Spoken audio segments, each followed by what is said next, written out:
திருக்கச்சி அத்திகிரி வரதர் வரதராஜ பெருமாள் திருக்கோயிலுங்க.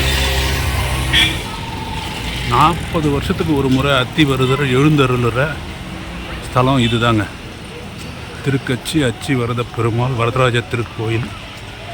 தொண்டை நாட்டு திவ்ய தேசம்னு சொல்லுவாங்க. தொண்டை நாடுன்றது இப்போ இருக்கிற சென்னை, காஞ்சிபுரம், திருவள்ளூர், செங்கல்பட்டு, திருவண்ணாமலை, திண்டிவனம் அப் டு விழுப்புரம் வரைக்கும் தொண்டை நாடு.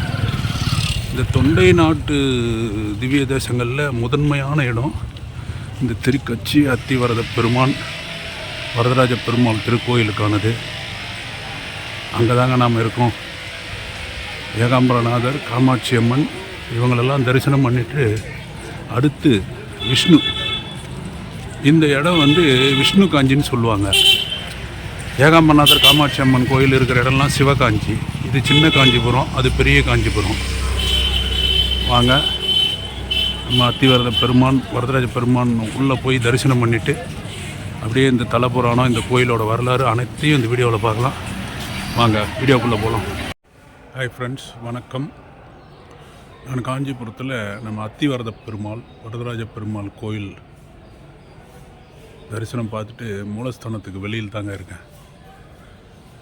அதாவது திருப்பதி, திருவரங்கம், அதுக்கு அடுத்து 3வது முக்கிய ஸ்தலம் இந்த காஞ்சிபுரம் அத்திவரத பெருமாள் தாங்க. ஆமாங்க, நான் தரிசனம் பார்த்துட்டு மூலஸ்தானத்துக்கு வெளியில் இருக்கேன். இதுதான் பார்த்தீங்கன்னா இந்த மூலஸ்தானத்துக்கு வெளியில் இருக்கிற பிரகாரம். அருமையான ஒரு கோயிலுங்க, மிகப்பெரிய கோயில், ரொம்ப பிரம்மாண்டமான கோயில். இது தொண்டை நாட்டு திவ்ய தேசத்தில் முதன்மையானது. இங்கே இருக்கிற அத்தி வரதர் பார்த்திங்கன்னா அனந்த சரஸ்ன்ற குளம். இந்த கோயிலோட தீர்த்தம் அனந்த சரஸ். விமானம் புண்ணிய கோடி விமானம். அது மாதிரி நிறைய விஷயங்க. 108 திவ்ய தேசத்தில் ஒன்று. பூதத்தாழ்வார், பேயாழ்வார், திருமங்கை ஆழ்வாரால் பாடப்பட்ட மங்களாசாசனம் செய்யப்பட்ட ஒரு திருத்தலம். 40 வருஷத்துக்கு ஒரு முறை அந்த அனந்த சரஸ் குளத்திலிருந்து அத்திவரதர் வெளியே வருவார். 48 நாள். ஃபஸ்ட்டு 24 நாள் நின்ற சயன திருக்கோலம். அதுக்கடுத்து 24 நாட்கள் நின்ற திருக்கோலம். 40 வருஷத்துக்கு ஒரு முறை பார்க்குறது ரொம்ப மிகப்பெரிய விஷயம். ஆனால் அந்த பாக்கியம் எல்லாருக்கும் கிடைக்கிறதில்ல. இங்கே பார்த்திங்கன்னா உள்ளே என்ட்ரான உடனே பெருந்தேவி தாயாரோட பேர் பெருந்தேவி தாயார். அதுக்கடுத்து அழகிய சிங்கர். பின்பகுதியில் பின்னாடி தான் வரதராஜ பெருமாள் இருக்கார். அது பார்த்திங்கன்னா மலை மேலே ஏறி போய் பார்க்குற மாதிரி ஒரு அமைப்பில் இருக்கார். பிரம்மாண்டமான நின்ற திருக்கோலம், 4 கைகளோட மிக உயர்ந்த விக்கிரகங்க. நின்ற திருக்கோலத்தில் அவ்வளோ அருமையாக இருக்கார், பார்க்குறதுக்கே அவ்வளோ அழகாக இருக்கார். அந்த மாதிரி நிறைய விஷயங்க இந்த கோயிலை பற்றி சொல்லிக்கிட்டே போகலாம். வாங்க, இந்த மூலகாரணத்துக்கு வெளியில் அப்படியே ஒரு வளம் வருவோம் பாருங்களேன். ரொம்ப பழமையான கோயிலுங்க. பராமரிப்பின்றி நிறைய இடம் யூஸ் ஆகாமல் இருக்குது. பார்த்தாவே தெரியும். இந்த மூலஸ்தானத்துக்கு தரிசனம் பண்ணிவிட்டு வெளியில் இந்த சுற்றுப்பிரகாரம் பாருங்கள், எவ்வளோ அழகாக இருக்குது பாருங்கள். பிரம்மாண்டமாக மதில் செவரு, கோபுரம் பாருங்கள். இது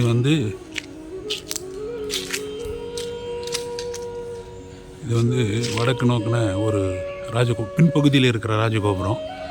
இந்த சைடு இருக்கிறது தான் இதோ தெரியுது பார்த்தீங்களா, இந்த சைடு இருக்குது பாருங்கள் ராஜகோபுரம். இதுதான் என்ட்ரன்ஸு.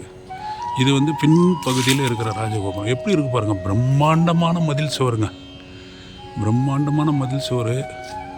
இந்த பிரகாரம் இதுக்குள்ளே தாங்க இந்த மூலஸ்தான பிரகாரம். இந்த பிரகாரத்தை சுற்றி மண்டபம் மாதிரி ஒரு அமைப்புங்க. அவ்வளோ அழகாக இருக்குது. ஆனால் முறையான பராமரிப்பு இல்லைங்க. மிகப்பெரிய கோயில், ஒரு பாதி இடத்துக்கு மேலே பராமரிப்பு இல்லாமல் தான் இருக்குது. அது என்ன காரணம்னு தெரியல. இந்த மாதிரி பண்ணி இதெல்லாம் ரொம்ப எவ்வளோ பெரிய கோயிலுங்க, பிரம்மாண்டமான கோயில், அவ்வளோ அழகாக இருக்குது. செம்மையான ஒரு மண்டபங்க. பார்த்தீங்கன்னாவே தெரியும். இந்த மண்டபங்கள்லாம், இந்த மண்டபத்தில் இருக்கிற தூணில் இருக்கிற சிற்ப வேலைப்பாடுகள்லாம் பாருங்கள், அவ்வளோ அழகாக இருக்குது. அவ்வளோ அழகாக இருக்குங்க அந்த மண்டபம்லாம்.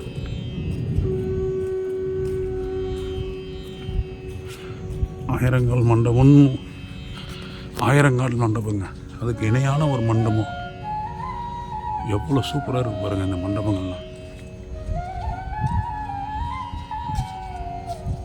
ஆனால் இந்த இடம்லாம் பயன்பாடு இல்லாமல் இருக்குது. யாருமே வரலைங்க, நான் மட்டும்தான் வந்திருக்கேன், வேறு யாருமே கிடையாது. நீங்களே பார்த்தீங்கன்னா தெரியும் இந்த வீடியோவில். வேறு யாருமே இருக்க மாட்டாங்க. அவ்வளோ அமைதியாக நிசப்தமாக ஆளாரமாக மற்றும் பயன்பாடு இல்லாமல் இருக்குது இந்த மண்டபங்கள்லாம். இதுதாங்க இதுக்கு இந்த பக்கம்தான், இதுக்கு அடுத்த பக்கம்தான் மூலஸ்தானம். அந்த பிரகாரம் இது எவ்வளோ ஹைட்டு, எவ்வளோ பிரம்மாண்டமாக இருக்குது பாருங்களேன். எவ்வளோ ஹைட்டு பாருங்கள், பார்த்தாவே தெரியும் உங்களுக்கு.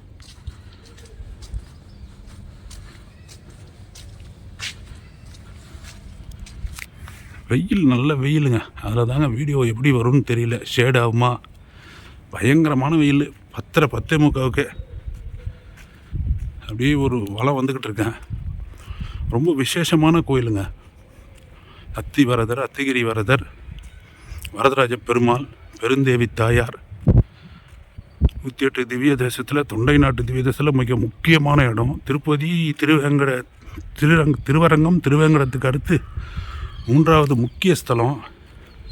இப்படி பலவித சிறப்புகள் பெற்ற ஒரு பெருமாள் நின்ற திருக்கோலத்தில் கம்பீரமாக காட்சி தராரு.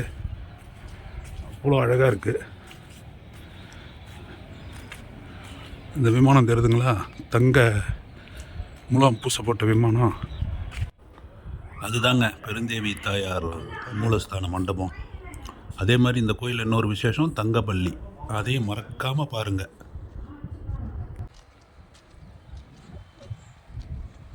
அதுதாங்க மூலவர் விமானம்.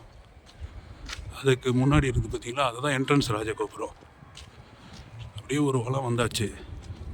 இப்போ வெளியில் போயிட்டு அந்த அனந்த சரஸ்ன்ற தீர்த்தம் குளம், இந்த கோயிலோட தீர்த்தம் குளம், அதுக்குள்ளே தான் அந்த சொன்னேன் இல்லைங்களா அத்தி வரதர், அவர் அதுக்குள்ளே தாங்க வச்சுருப்பாங்க.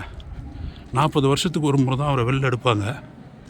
அதில் தான் இருப்பாங்க. அந்த இடத்துக்கு போவோம். அந்த இடத்துக்கு போயிட்டு உங்களுக்கு அந்த தீர்த்தத்தாண்டேருந்து அந்த தீர்த்தத்தாண்டேருந்து இன்னொரு அடுத்த குறிப்பும் நான் தரேன். இது வாங்க அப்படியே வெளில போவோம், அந்த தீர்த்தத்தாண்ட போவோம். கோயிலேருந்து அந்த மூலஸ்தானத்துக்கு பிரகாரத்துக்கு வெளியே வந்தோம்னா ராஜகோபுரங்க, மிகப்பெரிய ராஜகோபுரம். ராஜகோபுரத்துக்கு வழியெல்லாம் பார்த்திங்கன்னா ரொம்ப மிகப்பெரிய உயரமான ஒரு வழிங்க. கதவு எல்லாமே உயரம், கருங்கற்களால் வேலைப்பாடு செய்யப்பட்டு அதுக்கு மேலே ராஜகோபுரம். 6 நிலைகளை கொண்ட ராஜகோபுரம். அடுத்து ராஜகோபுரத்தை கடந்து வந்தீங்கன்னா ஒரு 4 கால் மண்டபம். ராஜகோபுரத்தை கடந்து வந்தீங்கன்னா ஒரு 4 கால் மண்டபம் இருக்கும். இதுக்கு அடுத்து பார்த்தீங்கன்னா இன்னொரு 4 கால் மண்டபம், பலிபீடம், கொடிமரம், அதுக்கப்புறம் ஒரு ராஜகோபுரம். அப்படியே போவோம். அப்படியே போனீங்கன்னு வச்சுங்க, இங்கே தாங்க அந்த தீர்த்தம் குளம் இருக்குது. இந்த கோயிலோட தீர்த்தம் குளம் அனந்த சரஸ் புஷ்கரணின்னு சொன்னேன் இல்லைங்க இல்லையா, இந்த அனந்த சரஸ் புஷ்கரணி இந்த குளத்தில் தாங்க ஒரு பெட்டியில் வச்சு அத்தி வரதர் பெருமாள் இந்த குளத்துக்குள்ளே தாங்க இருக்கார். உங்களுக்கு போர்டே காமிக்கிறேன், போட்டிருக்கு பார்த்தீங்களா, அத்தி வரதர் படம் போட்டு. அத்தி வரதர் எழுந்தருளியுள்ள அனந்த சரஸ் திருக்குளம், அனந்த சரஸ் புஷ்கரணி. அத்தி வரதர் எழுந்தருளில் உள்ள இடங்க இதுக்குள்ளே தான் இருக்கார். 40 வருடத்துக்கு ஒரு முறை தான் வெளியே வருவார். அத்தி மரத்தால் செய்யப்பட்டவர். இந்த புஷ்கரணிலே இந்த திருக்குளத்தில் தான் இருக்கார் அவர். இதுக்குள்ளே தான் அவரை வச்சுருக்காங்க. 40 வருஷத்துக்கு ஒரு முறை தான் வெளியே வருவார். பிரம்மாண்டமான ஒரு விஷயங்க. நம்ம முன்னோர்கள் எவ்வளோ அறிவாளி பாருங்கள். 40 வருஷம் ஒரு தண்ணிக்குள்ளே ஒரு மரத்தாலான சிலை இருக்குது, அது எதுவுமே ஆகாத மாதிரி தயார் பண்ணியிருக்காங்க.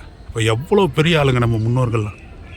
அதனால தாங்க முன்னோர்கள் சொல்லி வச்சுட்டு போன விஷயத்தெல்லாம் நம்ம பின்பற்றணும். அதெல்லாம் நம்ம வாழ்க்கைக்கு நல்லது.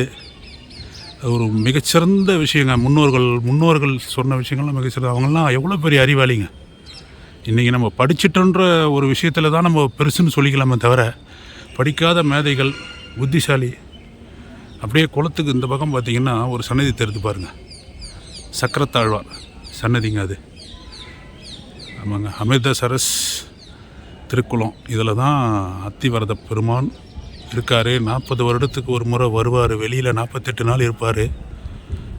அவரை 40 வருஷத்துக்கு ஒரு முறை வெளியே வரப்போ பார்க்குறது மிகப்பெரிய பாக்கியங்க. அது அனைவருக்கும் கிடைக்காது. கிடைக்கிறவங்களுக்கு ரொம்ப பாக்கியம். குளத்துக்கு அருகிலே ஒரு மண்டபம் இருக்குது. எவ்வளோ அருமையான ஒரு வேலைப்பாடு பாருங்கள் அந்த மண்டபம்லாம். இந்த மண்டபத்தோட சிற்பங்கள்லாம் எவ்வளோ அழகான வேலைப்பாடு பாருங்கள்.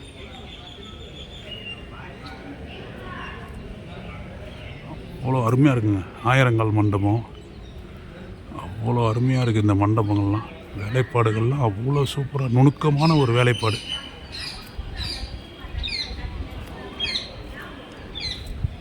ரைட்டுங்க. இந்த காஞ்சிபுரம் எபிசோடு ரொம்ப அருமையான ஒரு எபிசோடுங்க. முதல்ல ஏகாம்பரேஸ்வரர், அடுத்தது காமாட்சி அம்மன், மூணாவதாக அத்திவரத பெருமான். இவங்களோட 3 பேரோட தரிசனம் ஒரு நாளில் முடிஞ்சது. மன திருப்தியோட, ஒரு மன நிறைவோடு இந்த எபிசோட்லேருந்து விடைபெறுறேன். உங்கள் அனைவருக்குமே உங்கள் 3 பேரோட அருள் கிடைக்கணும் வேண்டிக்கிறேன். நேரம் கிடைக்கிறப்ப நிச்சயமாக வாங்க, வந்து பாருங்கள். ரொம்ப மன நிறைவோடு நான் இந்த வீடியோவிலேருந்து விடைபெறுறேங்க. நன்றி, வணக்கம். மறக்காமல் சேனலை சப்ஸ்கிரைப் பண்ணுங்கள். உங்களுக்கு அடுத்தடுத்து இது மாதிரி ஒரு நல்ல வீடியோலாம் வரும். நன்றி, வணக்கங்க.